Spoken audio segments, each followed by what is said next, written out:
Ya pemirsa, kita lanjutkan dialog kita ya bersama dengan sejumlah narasumber, dan kita juga sudah bergabung ya, dengan Ketua Komisi 2 DPR. Muhammad Rifki Nizami Karsayuda, Ketua Komisi 2 DPR RI. Selamat pagi Bang Rifki. Pagi Bang. Selamat pagi.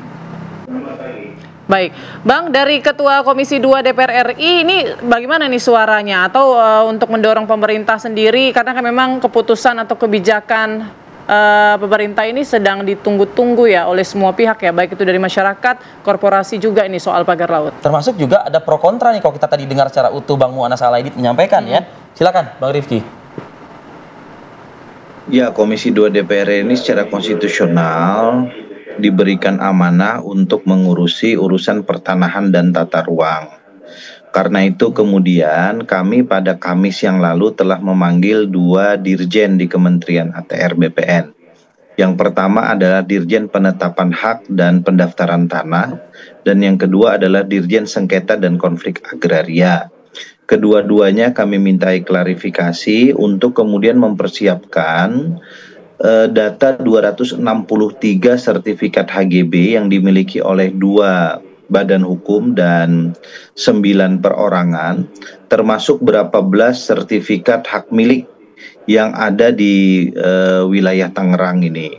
Nah, kami mengundang Saudara Menteri Nusron Wahid pada hari Kamis yang akan datang tepat setelah liburan panjang ini selesai, untuk kemudian bisa menyampaikan kepada publik secara terang benderang, secara transparan, kira-kira 200 lebih sertifikat hak guna bangunan dan hak milik itu bidangnya di mana saja, luasannya berapa, kemudian asal-usul sertifikat itu diterbitkan tahun berapa, untuk nanti kami minta dibandingkan dengan data geospasial, di mana dari sisi itu kita akan bisa melihat secara objektif sebetulnya pada saat penerbitan sertifikat-sertifikat itu, apakah memang diterbitkan secara serampangan, secara asal-asalan, secara melawan hukum. Karena bisa jadi asumsi yang disampaikan oleh Bang Mu'annas bisa jadi benar. Nah, karena itu kemudian semuanya harus kita dudukkan berdasarkan fakta-fakta objektif, termasuk apa yang disampaikan oleh perwakilan masyarakat tadi. Namun jika memang nyata-nyata secara yuridis, kemudian secara fisik, itu tidak pada tempatnya diterbitkan SHGB dan SHM, kami juga mendorong agar kemudian Kementerian ATR BPN untuk berani membatalkan sertifikat-sertifikat itu. Dan kepada masyarakat yang merasa dirugikan, saya kira mekanisme hukum bisa ditempuh melalui peradilan, agar kemudian semua yang menjadi polemik ini bisa kita carikan solusi terbaiknya. Nah, kami juga mendorong kepada pimpinan DPR agar ada koordinasi lintas komisi, bukan hanya Komisi 2 yang terkait dengan pertanahan dan tata ruang, atau Komisi 4 yang mengurusi sektor kelautan, tapi juga bisa jadi Komisi 11 yang mengurusi sektor keuangan dan perbankan. Karena secara asumtif di banyak tempat, kenapa banyak pihak memerlukan sertifikat hak guna bangunan atau sertifikat hak milik dengan luasan tertentu, karena memang salah satu gunanya untuk diagunkan ke bank untuk mendapatkan permodalan dan dana tertentu. Nah, kalau SHG dan SHM-nya bermasalah, maka sebetulnya ini kan ada satu indikasi tindak pidana di perbankan, karena agunan atau jaminan yang diberikan di perbankan itu dasar hukumnya bermasalah. Hal-hal ini saya kira menjadi concern bagi DPR, agar kita semua menjadikan pintu masuk pagar laut di Tangerang ini sebagai pembenahan SHM, SHGB, bahkan HGU yang kerap kali diterbitkan serampangan dan bermasalah di Indonesia ini. Bang Rifki, sudahkah juga ada titik yang mencuat begitu ya, soal sejumlah pihak, lembaga yang menerbitkan SHGB ini secara serampangan berdasarkan keterangan yang digali dari 2 dirjen tersebut? Berdasarkan ketentuan undang-undang, Rif, penerbitan surat-surat itu kewenangannya berjenjang sesuai dengan luasannya. Memang kalau kita cek rata-rata sertifikat itu dikeluarkan pada level kabupaten, bahkan bukan pada level provinsi, dan jauh sekali mata rantainya sampai ke level menteri. Kendati demikian memang kendali tanggung jawab ada pasti pada kementerian atau menteri yang paling bertanggung jawab terkait dengan hal ini. Nah, karena itu kalau kita mau mencari siapa yang paling bertanggung jawab, menurut kami Komisi 2 DPR RI posisinya hanyalah ingin membantu Kementerian ATR BPN menjelaskan ini secara terang benderang kepada publik.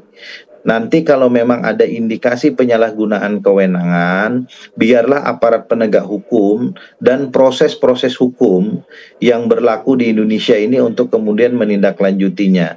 Yang bisa dilakukan oleh Komisi 2 adalah mendesak Kementerian ATR BPN untuk membatalkan sejumlah alas hak atas tanah yang telah diterbitkan jika memang secara nyata, secara hukum, dan secara fisik itu sudah tidak pada tempatnya memiliki alas hak baik HGB maupun sertifikat hak milik.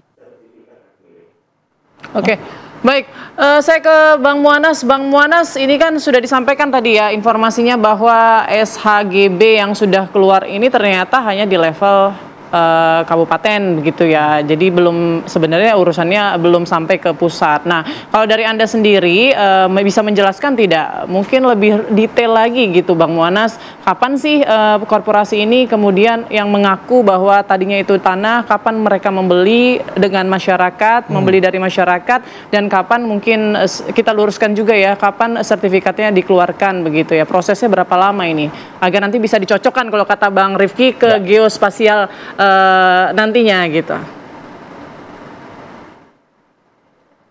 Kita ini kan pengembang memang melakukan pembelajaran lahan.